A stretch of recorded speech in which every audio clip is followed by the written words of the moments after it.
O latim é uma língua morta que impactou a formação de vários outros idiomas, e compreender mais sobre ele nos ajuda a evoluir no nosso próprio idioma, como também aprender um novo. Meu nome é Luiz Duarte, eu sou professor de idiomas. Eu decidi fazer esse vídeo para esclarecer um pouco mais sobre o latim, uma vez que é um idioma que nos impacta diariamente, mesmo que muitos de nós não tenhamos conhecimento desse impacto, de o quanto ele está no nosso dia a dia, e também para testar alguns conhecimentos. A primeira coisa que vale a pena ser esclarecida quando nós falamos de latim é que se trata de uma língua morta. E quando nós falamos isso, o que queremos dizer é que não existe uma população nativa que utilize o latim no seu dia a dia. Então, o que nós temos é um uso do latim através de determinados ambientes. Né? Quais são esses ambientes? O ambiente acadêmico, o ambiente legal do direito, né? Quem estuda direito, já estudou, tem interesse na área, vê o quanto que esses termos em latim aparecem, tanto para representar ideias, como também para explicar alguma coisa. Nós temos também um uso no ambiente médico, em termos de partes do corpo, e aí nós vamos ver variações, né, indo de um idioma para o outro, mas às vezes o termo em latim mesmo, e também em religião, né? As religiões cristãs, as variantes cristãs, elas têm uma grande base no latim, e a Igreja Católica se sobressai nisso, né, um uso mais extenso, digamos assim. Mas nós não temos uma população em que as pessoas nascem num ambiente que se fala o latim. Isso não ocorre mais. Vamos ter algumas discussões entre os linguistas do que houve com o latim, né? Uma vez que nós temos idiomas que são até tão antigos ou mais antigos do que o latim e que ainda estão por aqui, né? Nós temos o aramaico, que era o idioma que Jesus falava, nós temos o basco, que é o idioma mais antigo da Europa, dentre outros idiomas da Ásia também, mas o latim, como nós temos conhecimento através de textos, não é mais falado. O que nós temos são variantes, né? Essas variações, essas evoluções, não vou entrar muito na terminologia entre idioma, variante. Quem gosta mais do assunto sabe que pode usar por um sentido ou outro. Se quiserem, depois eu faço um vídeo sobre isso. Mas o que nós temos são esses outros idiomas, que os mais próximos são os idiomas da família Romance, digamos assim. Romance não é de romântico, mas sim ligado a Roma. E nós temos o italiano, que é considerado o idioma mais próximo do latim. Depois nós temos o francês, que tem uma distância maior, mas ele tem muitas raízes que o aproximam bastante. Temos o português e o espanhol, que usam muito também, mas tiveram uma forte influência do árabe devido à ocupação da Península Ibérica por aproximadamente 700 anos, então isso impacta muito a formação, isso fica claro também na diferença entre o português de Portugal e o português do Brasil, onde a gente vê mudanças e que são fruto dos idiomas aqui, o tupi geral que era utilizado no Brasil. Quando você começa a interagir esses dois idiomas, nós vamos ter impactos em como esse idioma vai ser escrito, como ele vai ser falado, e isso ficou evidente nas diferenças entre Portugal e Brasil. A forma que é escrito foi, né, feito um trabalho de unificação com a reforma ortográfica, mas a forma da pronúncia entre os dois idiomas, algumas estruturas mudam bastante, né? Quem já teve contato com algum material de Portugal consegue ver diferenças mais significativas, mesmo que se trate do mesmo idioma.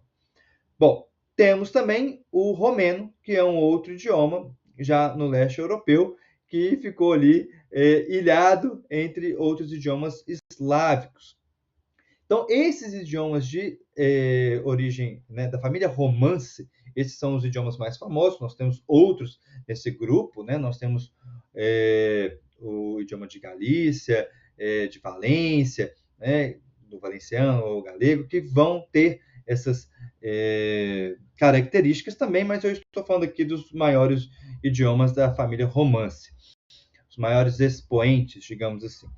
E nós temos depois também os idiomas, esse idioma, só um último detalhe, que esses idiomas da família Romance costumam ter entre 80% e 90% da sua estrutura de vocabulário, estrutura de formação de frase mais próxima ao latim.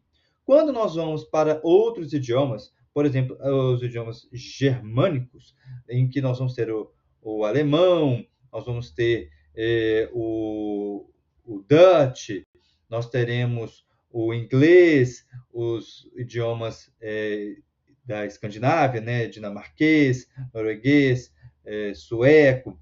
Esses idiomas eles vão ter uma penetração menor do latim. E quando a gente pensa nessas regiões, e a gente volta lá no Império Romano, foram justamente as regiões que não tiveram um domínio extensivo dos romanos, por mais que eles tivessem chegado lá, não ficaram lá por muito tempo, né?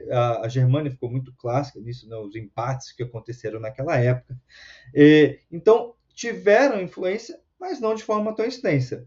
O inglês, por exemplo, comparado com os idiomas romance, que vão ter entre 80% e 90% de latim, né, de raiz latina nas suas palavras e na sua estrutura, o inglês vai ter em torno de 25%, 30%. Mas também tem lá. E aí isso vai acontecer também para os idiomas eslávicos, né, o russo, o ucraniano, outros idiomas, em que quando você pega um determinado texto, você vai ver ali palavras e algumas você vai reconhecer, né? Geralmente palavras como política, economia, elas são palavras que eu estou mais acostumada a procurar por ter esse histórico de relações internacionais, você reconhece, né? Mas outras palavras, às vezes os verbos vão mudar. Quando nós estamos nas línguas romance, muitos dos verbos já vão ser mais fáceis de ser reconhecidos, né? Bom, um outro fator são as inúmeras expressões que nós utilizamos no dia a dia, né? Status quo, per capita. E eu fiz este vídeo mais como uma introdução para uma série de vídeos que eu vou fazer. Então, se você gosta de latim e quer refletir aí um pouco mais sobre como nós utilizamos no dia a dia, eu vou fazer uma próxima série de vídeos em que eu vou trazer algumas expressões que nós vemos com mais frequência, então será um grupo de expressões do nível fácil, depois de um nível intermediário e de um nível avançado, digamos assim, né? Expressões que vão aparecer ali, mas que são menos comuns, então vão testar o quanto você conhece de latim. E por que eu vou trazer essas expressões? Porque quando nós estamos desenvolvendo o idioma, cada idioma vai trabalhar essas expressões em latim com uma determinada frequência, uma determinada exposição, uma determinada naturalidade. E uma coisa que eu percebo é que aqui no Brasil, muitas pessoas não têm conhecimento de determinadas expressões, não se familiarizaram com essas expressões, e em contrapartida em outros idiomas, por exemplo, o inglês, nós vamos encontrar determinadas expressões com uma frequência muito maior e as pessoas vão lidar com isso com muito mais naturalidade. Então, o que eu quero fazer é ajudar a criar um terreno em que, na sua jornada para aprender outros idiomas, caso você se depare com uma determinada sigla, uma determinada expressão, e às vezes acontece da pessoa sair procurando daquela definição, olha, do inglês, do espanhol, do francês, o que é essa palavra? E não é de nenhuma delas, né? Isso também não é do português, isso é latim. E isso em qualquer idioma que você circular. Mesmo que você também não esteja nos idiomas classicamente impactados pelo latim, mesmo que você vá para a Ásia, por exemplo, você também vai encontrar esses termos, porque esses termos são amplamente difundidos, como eu disse, no meio acadêmico, no meio legal, né, no meio do direito, no meio da biologia, então a medicina, e também na religiosidade, mesmo que não seja uma religião cristã.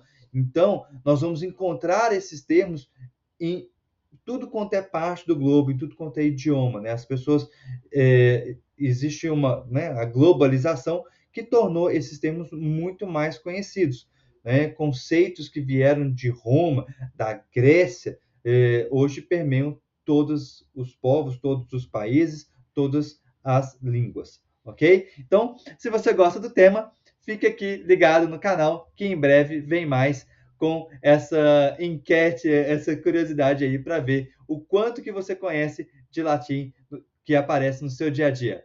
Até mais!